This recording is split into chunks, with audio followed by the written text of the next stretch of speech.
আলাইকুম। আমার নতুন চ্যানেলের এটা প্রথম ভিডিও।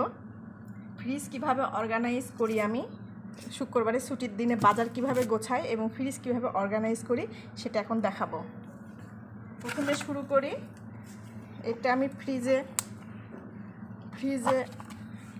পাকা আম রাখি এভাবে। পাকা আম, এটা রোজার সময়, রমজানের সময় আমি এটা জুস করে খাবো। এগুলো সব পাকা আম।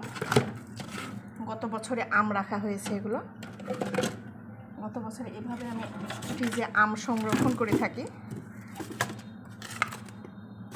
একটা একটা করে আমি বক্স বের করব এবং এক এক দিনে জুস করে খাওয়া হবে। এইভাবে আমি মৌসুমি যেসব ভেজিটেবল থাকে আমি এভাবে সংরক্ষণ করি ফ্রিজে। পরে আপনাদেরকে আমি এটা কিভাবে সংরক্ষণ করি, কিভাবে এটা আমি কেটে রাখি সিদ্ধ করে, ওটা আপনাকে আমি দেখাবো, পরের ভিডিওতে দেখাবো। যখন আমি এবারে নতুন কিছু সংরক্ষণ করব তখন আপনাদেরকে আমি দেখাবো। এটা ব্রকলি,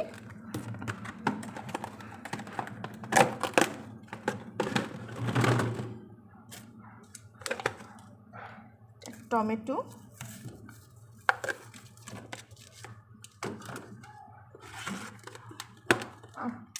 আমার ফ্রিজ অর্গানাইজ ভালো লাগলে আপনি আমার এই চ্যানেলকে সাবস্ক্রাইব করবেন এবং লাইক দেবেন, শেয়ার করবেন।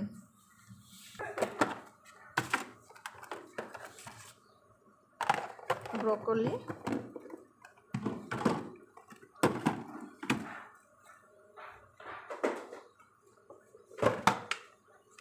সব ব্রকলি রাখা আছে।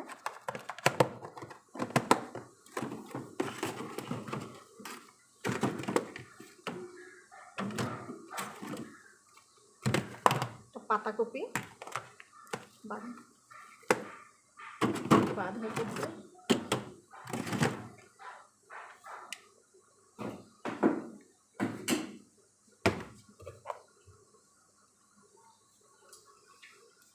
সব বাঁধাকপি। এগুলো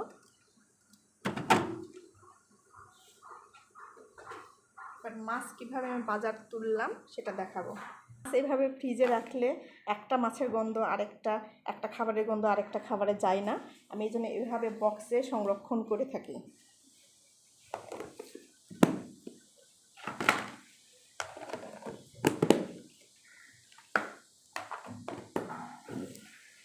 মাছের ডিম,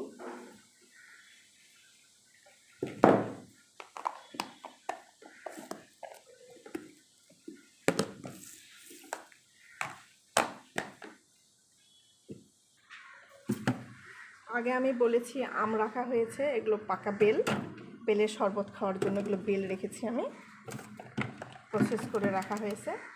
এগুলো বেল এমনি আমি সরাসরি রেখে দিয়েছি, আর এগুলো প্রসেস করে রেখেছি শরবতের জন্য।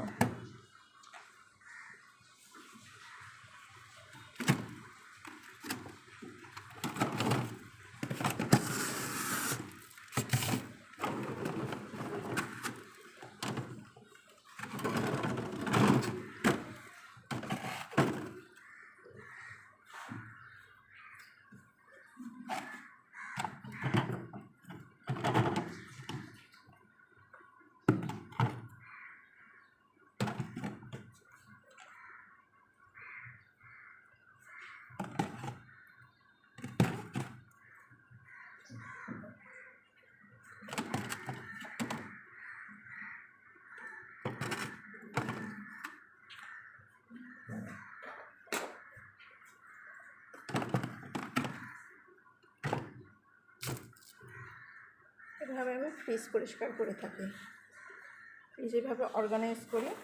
এবং আপনাদেরকে আরেকটা কথা বলে রাখি, শুটকি মাছ যদি ডিপ ফ্রিজে এভাবে রাখা হয়, এভাবে বক্সে, আমার এখন বর্তমানে আর বক্স নাই, বক্সে রাখা হলে এইভাবে মাছ নষ্ট হয় না। বছরের পর বছর এইভাবে শুটকি মাছ সংরক্ষণ করা যায়। গাজর রেখেছি, সেদ্ধ গাজর পকেটে সংরক্ষণ করেছি।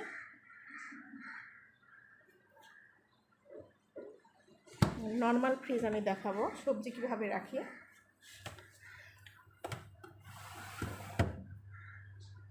আমি এইভাবে সবজি নর্মালি সংরক্ষণ করে থাকি। এখানে ছিম, এভাবে গাজর, ছিম, লাউ সব বড়ো বড়োগুলো বক্সে রাখা থাকে, এবং ছোটো সবজিগুলো এভাবে আমি এইসব বক্সে সংরক্ষণ করি। শসা, টমেটো একসাথে রেখেছি। এখানে রেখেছি পটল, ঢেঁড়স। কাঁচামরিচ এইভাবে রাখি, তাহলে অনেক দিন সংরক্ষণ রাখা যায়। এইভাবে এক পার্ট করে কাঁচামরিচ রেখে টিস্যু পেপার দিয়ে কাঁচামরিচ মাঝখানে আবার টিস্যু পেপার, আবার কাঁচামরিচ দিয়ে আবার টিস্যু পেপার দিয়ে এভাবে ঢেকে রাখলে অনেক দিন সংরক্ষণ করা যায়। মরিচ পচে না, কম পচে। শুকনা মরিচ যদি এইভাবে ফ্রিজে রাখেন, আর শুকনা মরিচের ভিতরে যে সাদা ভাব হয়ে যায় সেইটা হয় না। এই যে আমি এইভাবে 5-6 মাস ধরে রেখেছি, এইভাবে আমি ব্যবহার করি। আপনি বছরের ধরে মরিচ যদি রাখেন এইভাবে ফ্রিজে, মরিচের ভিতরে যে সাদাটে ভাব, ধোঁয়াটে ভাব হয়, ওইটা হয় না, এরকম ফ্রেশ থাকে। শুকনো মরিচ এভাবে সংরক্ষণ করি আমি।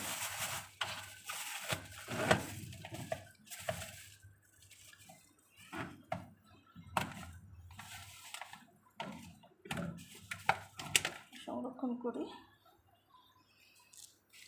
আপাতত ফ্রিজে আমি এখনও কিছু রাখিনি, বোতলগুলো সব আমি রিসাইকেল করার জন্য নিয়ে গেছি। পরে আপনাদেরকে আবার একদিন দেখাবো। আল্লাহ হাফেজ।